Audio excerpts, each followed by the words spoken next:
hawak-hawak at gagawin pong hawak-hawak at gagawin po natin ang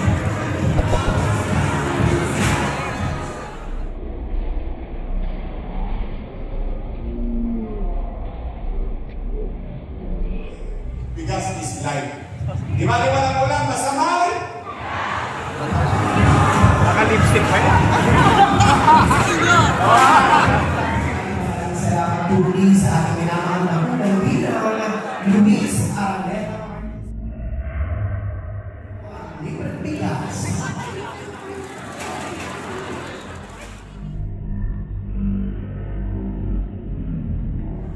Sa lahat ng mga ashes namin para po Mama Luis Arnett Marcos. Bawal may stroke. Oh, serious ang July. Ang kukulit. Ang kukulit. Oh, pero ang kawawa, correct, taong bayan. Tayo sa Maynila, ayaw natin makibahagi sa gulo. Magulo ba? Gulo-gulo. Alam mo naman na namin lahat ang bigas sa pagkakataon po ito upang ibigay ang kaniyang pagbati at Tayo sa Maynila, ayaw natin makibahagi sa gulo. Magulo ba? Gulo-gulo. Diba, alam niyo naman. Hindi kami magkapartido ni Bonget. Tama. Pero kapag natulungan, yung dalawang gobyerno, nasyonal at lokal, may kapakinabangan ang mamamayan. Sa masaya-masaya po na tayo ay patuloy na nililingon ni President Ferdinand Bongbong Marcos. Kaligayahan po. Dahil yun ang obligasyon ko.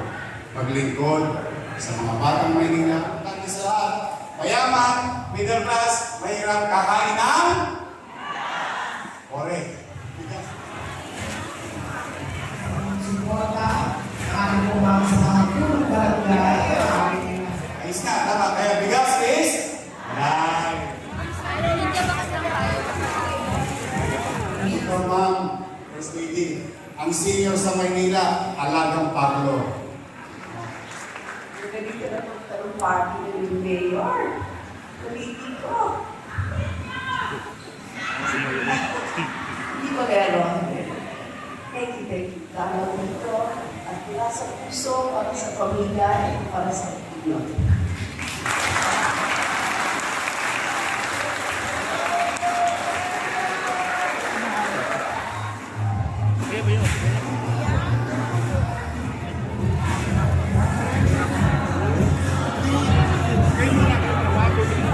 Para sa pamilya, ang aking libre bigas.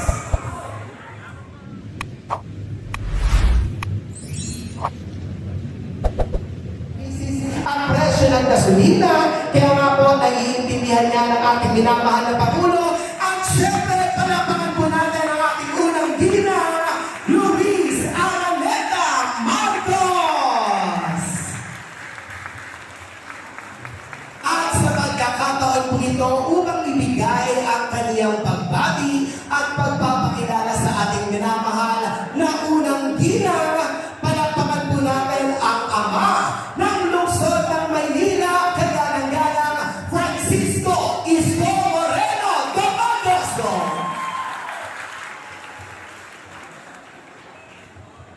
Hi! Good morning! Magandang umaga sa inyo. Alam nyo, lagi akong natutuwa. Ito siguro, paulit-ulit na rin ito narinig sa akin. Kasi paulit-ulit na rin bumabalik si President Marcos sa Maynila. Anong sabi ko? Tayo sa Maynila, ayaw natin makibahagi sa gulo. Magulo ba? Gulo-gulo. Ang kukulit. Pero ang kawawa, correct, taong bayan. Ang obligasyon ko, maglingkod sa inyo. Tama ba? Kung pagiging babaw ng politika, anong mangyari?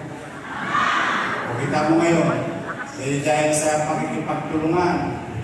Tingnan po ninyo ha, kayo po ang magusga. Dahil dalawang gobyerno nagtutulungan, bagamat hindi magkapartido. Diba, alam niyo naman, hindi kami magkapartido ni Bonget. Tama. Pero kapag natulungan, yung dalawang gobyerno, nasyonal at lokal, may kapakinabangan ang mamamayan. Kaya sa mga nanay ko, mga tatay ko, na dito, mga batang Maynila, okay na yan, panoorin natin yung teleserye. May bagong teleserye, tuwing alas 3 ng hapon. Mukhang maabangan nyo. Mukhang makikiparades kayo. Pero tayo hindi. Dito lang tayo. Basta, masaya-masaya po na tayo ay patuloy na nililingon ni President Ferdinand Bongbong Marcos Jr. Kasi, malugod na ako. Kapag kinabangan ninyo, kaligayahan ko. Dahil yun ang obligasyon ko. Maglingkod sa mga batang Maynila, sa mga nanay, tatay, lolo't lola ko. Mga lolo't lola ko, kasamay, galaw-galaw, bawal may stroke. Oh, see you sa July. I love you.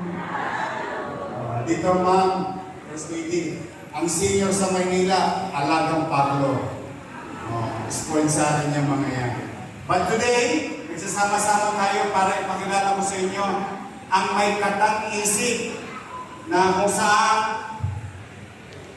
maparamdam niya na may gobyerno na umuunawa sa hirap na pinakarap ng kaumbayan. Sa ganito pamamaraan, maibsan. Maibsan man lamang yung pang-araw-araw nating gastusin. At saka, ang pinaka-importante sa lahat, mayaman, middle class, mahirap, kakain ng correct. Bigas is life. Di ba ng ulam, masamay? Naman, kahit magdildig ka ng asin. O, di ba? Habang bagong iniin pa lang yun. Pag ninyangga mo ng asukal yun. May ulam na. Manamis-namis na. Kapag nagsawa ka sa katamisan, gusto mo maalat. Ayos na, tama. Kaya bigas is life. But I'm happy that she thought of this. Kaya, mga batang Manila, mga nanay ko, tatay ko, okay, di ba? Ipakita natin dito sa bundok kung gano'n tayo kainit tumanggap ang ating bisitang ipinagmamalasakit tayo. Mga kababayan, ang unang ginang ng Republika ng Pilipinas.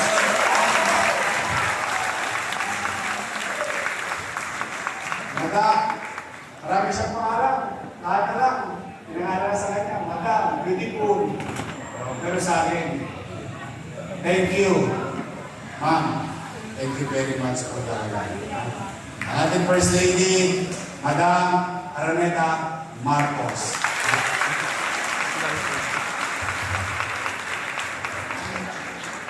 Ganito na magkaroon party ng yung mayor. Ulitin ko. Hindi ko gano'n. Thank you.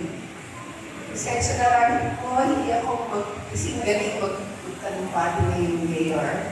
Dahil ako isang guro lang, kaya ako yung classroom ko. Pero ngayon, lalakasan ko yung loob ko para masabi ko yung mensahe ng ating Panginoon. Bilang isang ina, mahalaga sa ating yung may pagkain sa table.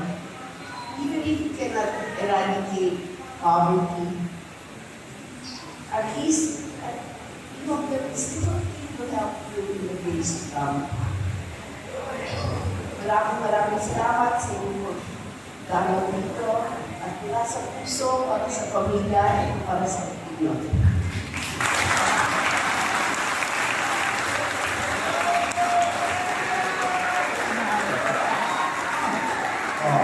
Pagkita mo yan. Alam mo talaga, more than anything else, yung kanya yun naman ang ating na-appreciate. Wala. Pero masasanay din yan. Gusto niyo ba masanay si ma'am? Dalasan mo, ma'am.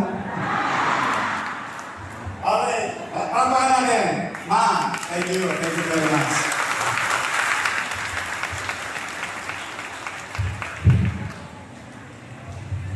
Yan, sa pagkakataon po dito, syempre tayo po ay dadako na sa ating pong rice distribution. Inaaniyahan din po natin, of course, Vice Mayor G. Atienza, Yorme Escobarelo Maboso, at syempre ang ating minamahal na unang ginang, Mama Luis Araneta Marcos.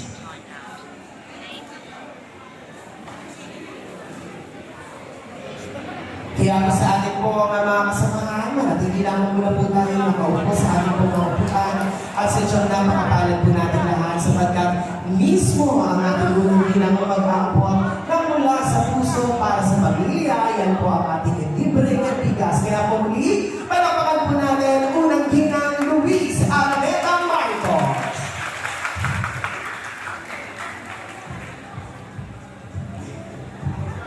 Ayan. Para po maging maluwag ang pamamahagi po na naman pong bigas, pakiusap namin po sa ating po mga kasamang media at sa natin po na ating po mga kasama ngayon. Medyo konti po sa pinahal po. Ito po ang libreng bigas. Alam na naman na namin lahat ang bigat ng epekto ng krisis sa presyo ng gasolina at pagkain, kaya nga po naiintindihan yan ng ating minamahal na Pangulo at syempre kasama natin ngayong umaga ang ating minamahal na unang ginang, Luis Araneta Marcos. At hindi po maraming salamat din po sa ating minamahal na Vice Alcalde, Vice Mayor G. Atienza, at ang ating ama ng Luzon ng Maynila, Yorme Escobarelo Domagoso.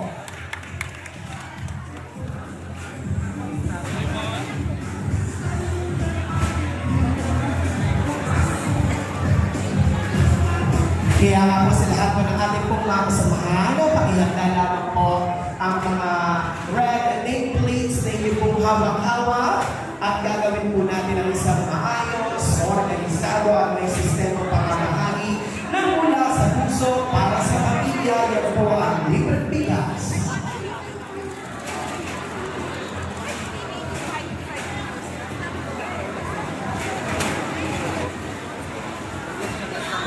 Ano lang naman ito?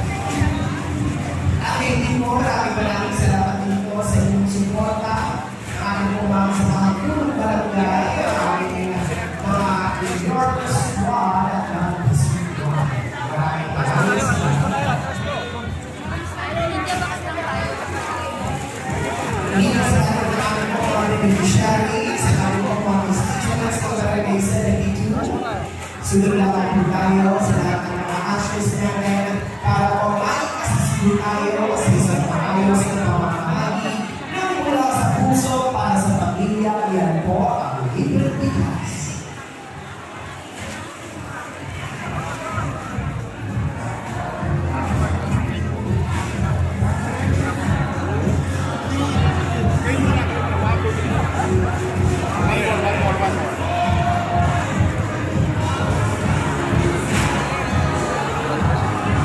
Naka-lipstick pa yan. Ayan, so muli-muli lamang po tayo. Kailangan po natin constituents ng Barangay 72. At maraming salamat po rin sa ating minamahal na unang ginang, Luis Araneta Marcos, sa inyo po ang pagmamahal at suporta lagi dito po sa Luzon, Maynila at Pugulan, dito po sa Kabatang Pilipinas. Ta! Kuya, kuya.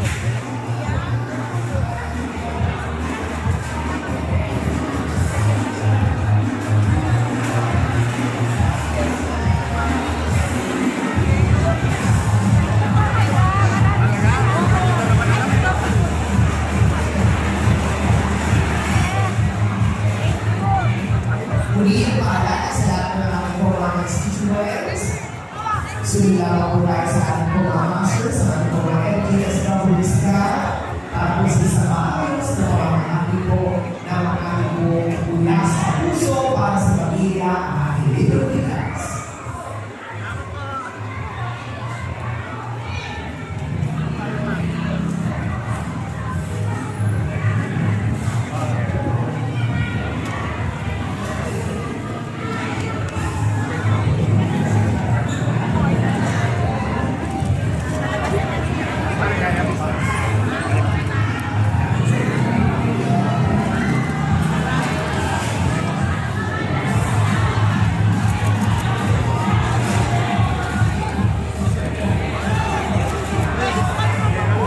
Muli mga minamahal na 72 District 1, marinig naman po ng isang malakas na palakpakan dyan!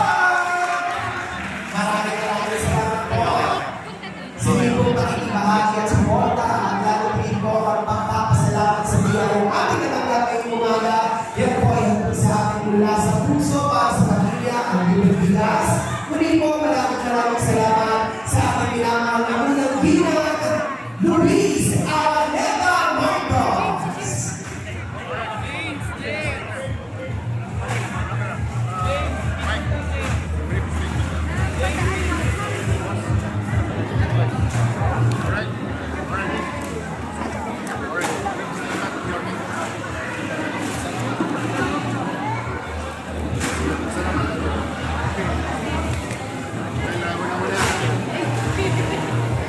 First Lady, President, utilization of GSF properly by the President. Nakita niyo naman, nakapagpapalaman. And we are looking forward for more projects all over the country. Because this is not gonna happen in Manila. Ito yung kinakalat sa buong bansa. Kaya the First Lady, thank you very much. We're very happy here and grateful.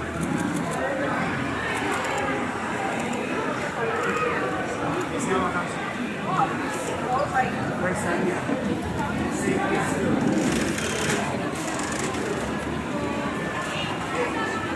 Safety.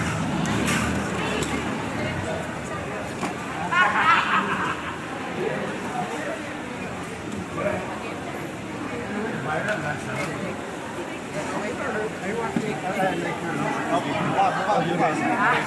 Today is here. Ganun.